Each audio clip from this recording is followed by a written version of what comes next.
Bonjour, aujourd'hui nous allons travailler sur la carte de chez DRF Robot, la SEN 0305.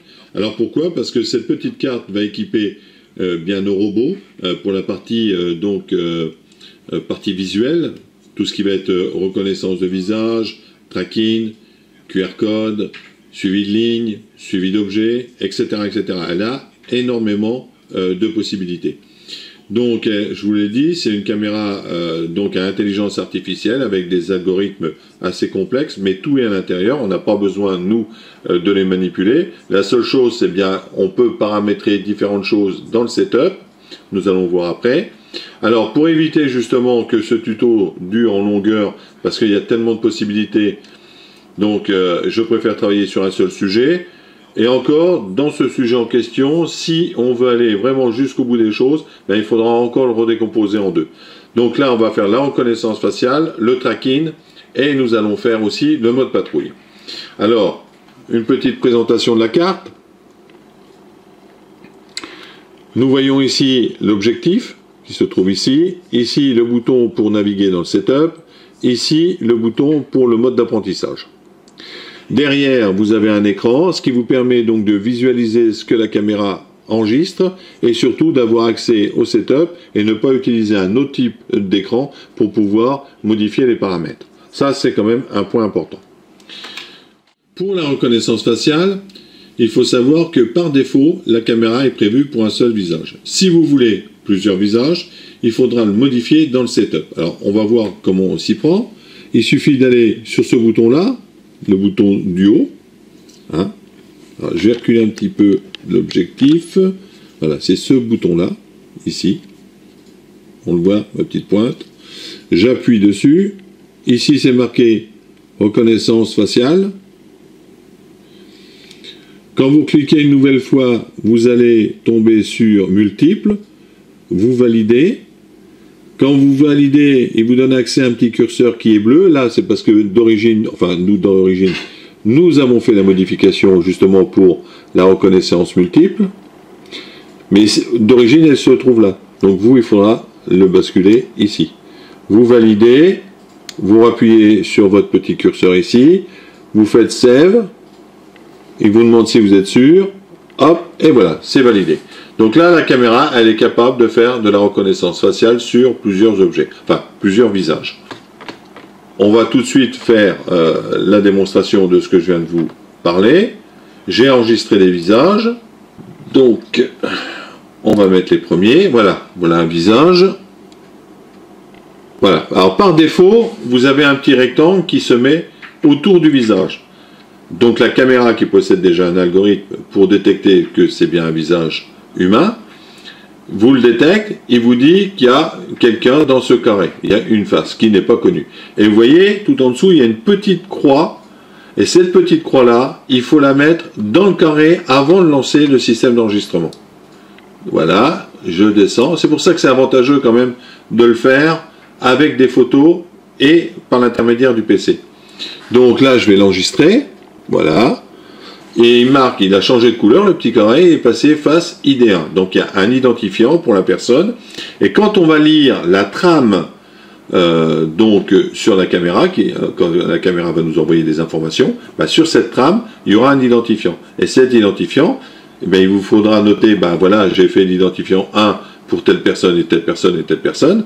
Et puis dans le code, dans le programme, eh bien, il suffira de faire un système de comparaison pour savoir que cet identifiant-là correspond à cette personne.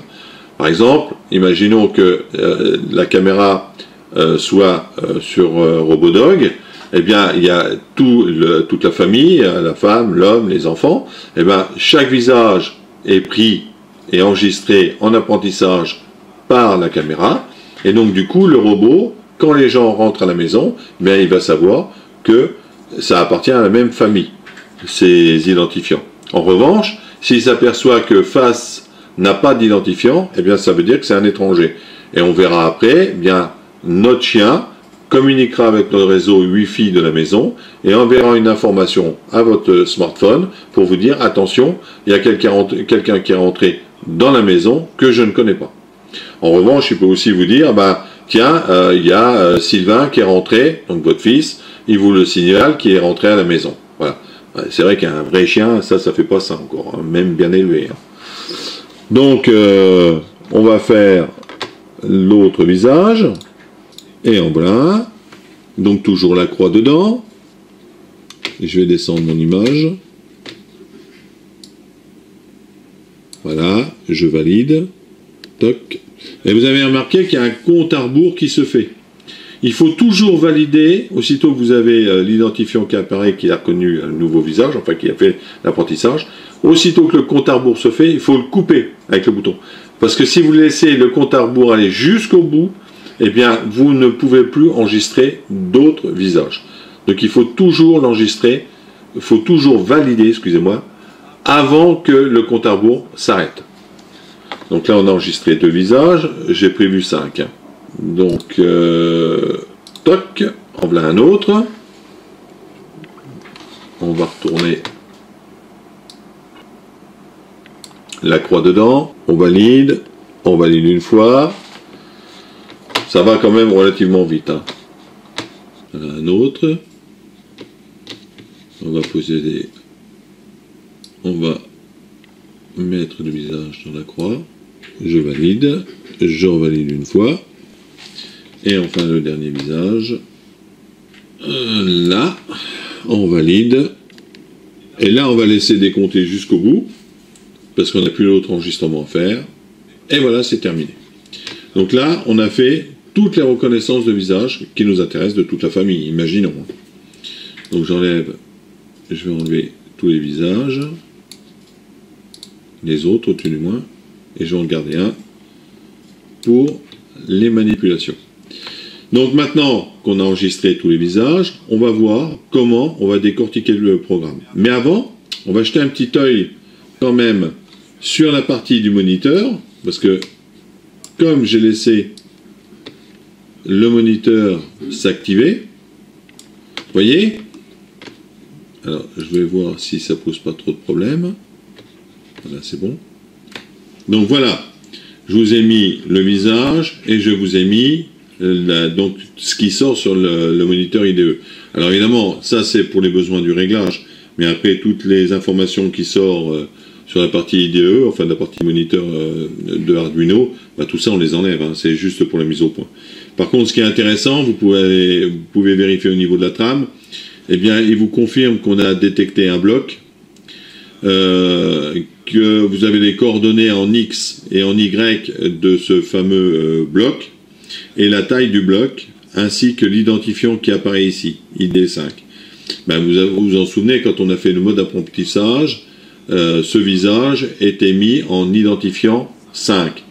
Donc du coup, dans le programme, moi j'avais renseigné tous les identifiants par le nom des personnes. Vous voyez là, il s'est aperçu que c'était donc Marilyn, la personne en question. On peut lancer un autre visage, hop, et si on a enregistré, on envoie un autre message,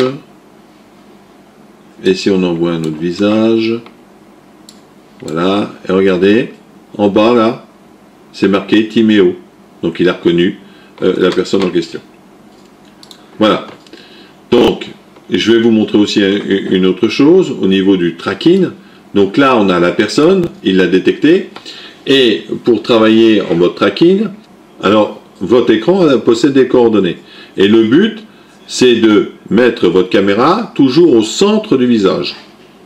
Donc là je vais mettre sous tension, alors je vais couper la lime, vous m'excuserez, je vais mettre sous tension mes servomoteurs, je remets la lime sur le petit robot, toc, là je suis en mode patrouille, voilà, vous voyez, il vient de détecter la personne, j'enlève donc les informations, je vais baisser mon image, ou je vais en prendre une autre, voilà une autre image, regardez, toc, voilà, il a détecté l'autre personne.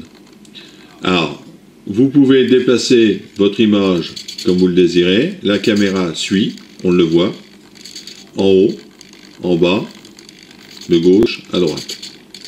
Alors, on a fait aussi un algorithme de façon que les paramètres de déplacement ne saccade pas la caméra. Alors là, il n'y a rien de plus désagréable qu'une caméra qui se déplace en saccadant, ou alors qui poursuit l'objet, quel que soit le déplacement de l'objet, elle va se déplacer avec une vitesse toujours identique. Non, nous avons pris les coordonnées en X et en Y, on mesure l'erreur entre les deux, et après on fait une remise à l'échelle, et on change la valeur réglante pour le servomoteur, de façon que si je me déplace lentement, la caméra suit l'objet lentement, et si je me déplace rapidement, la caméra se déplace rapidement, et évidemment ne saccade pas.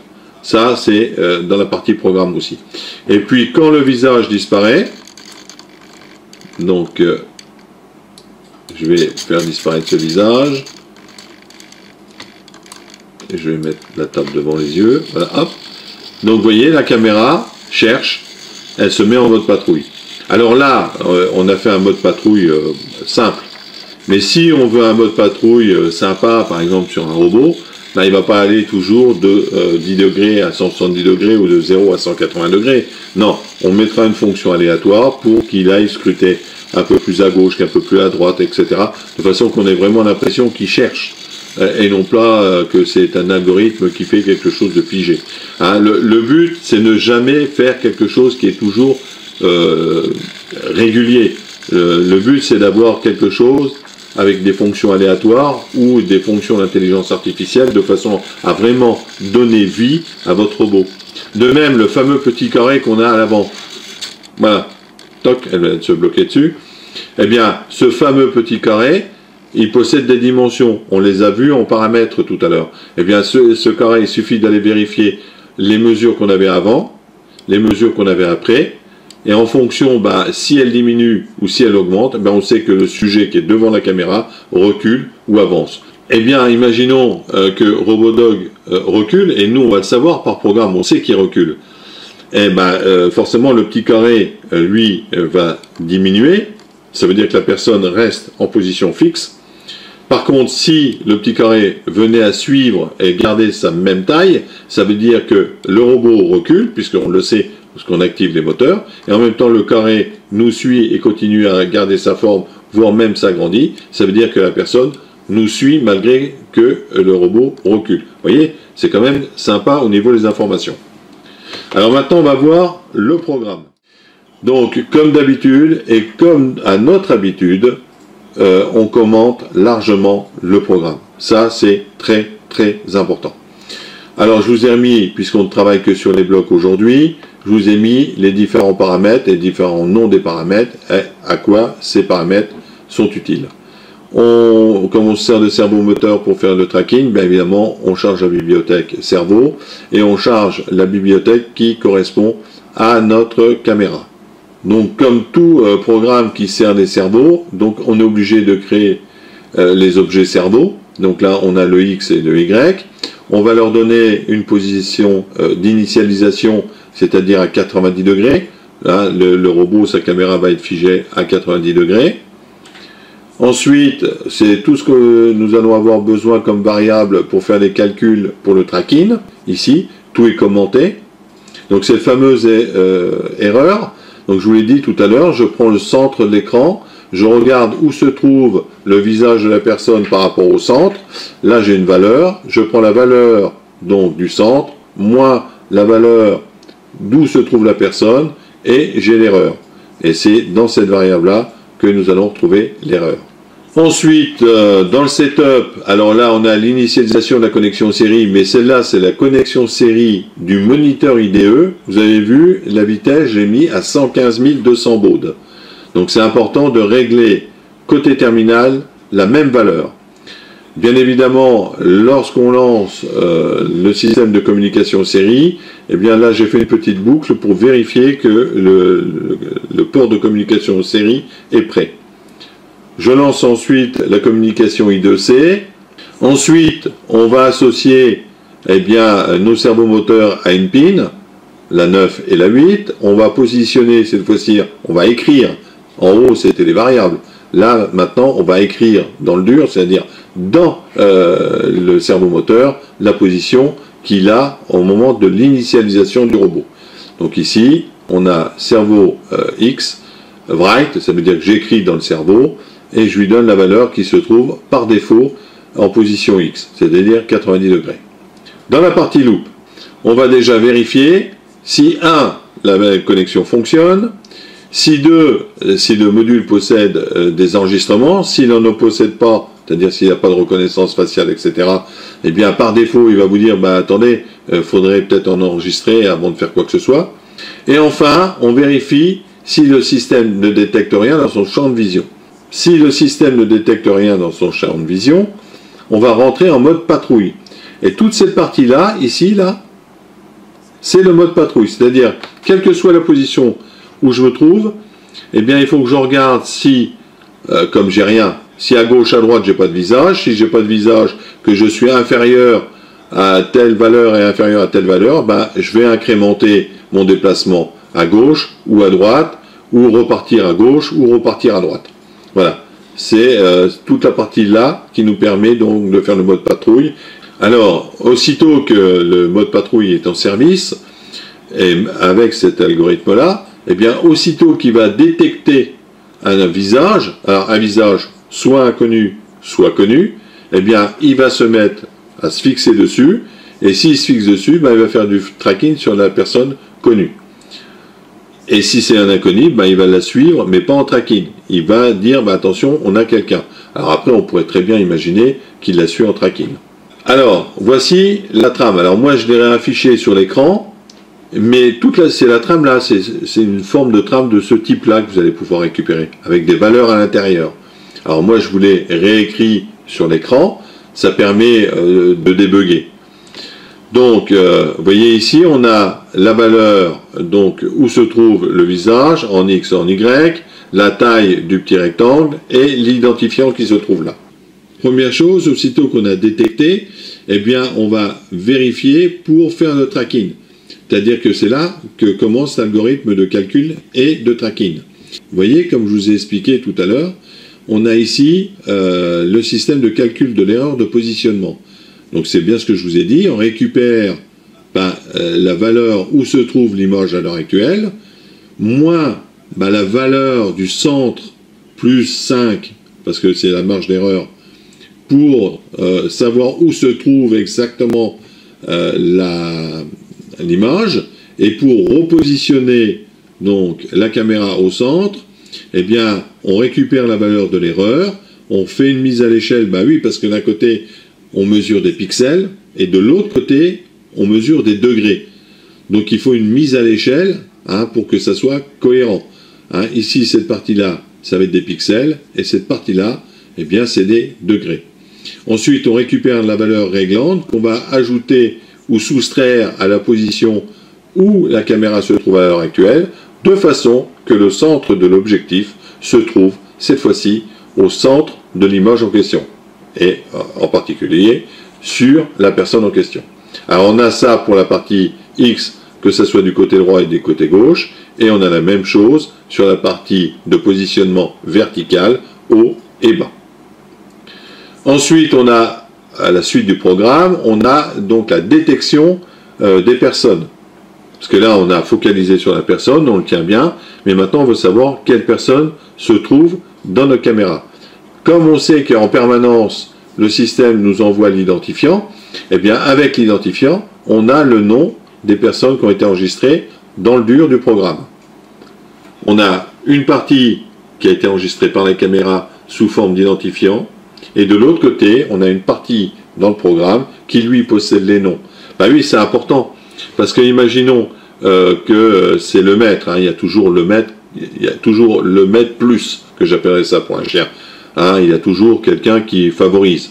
Donc, le maître plus, eh bien, il va peut-être avoir des petits câlins. Pour les gosses, il va se comporter autrement. Pour la femme, il se comportera autrement. Ça te permet de faire quelque chose de bien différent et de super sympa par rapport aux personnes que la caméra va visualiser, et donc par l'intermédiaire du RoboDog. Ensuite, c'est le traitement des flèches et puis des objets inconnus. Donc, pour le moment, on n'a pas traité ces informations-là. Je vous dis au revoir et donc au prochain tuto. Au revoir.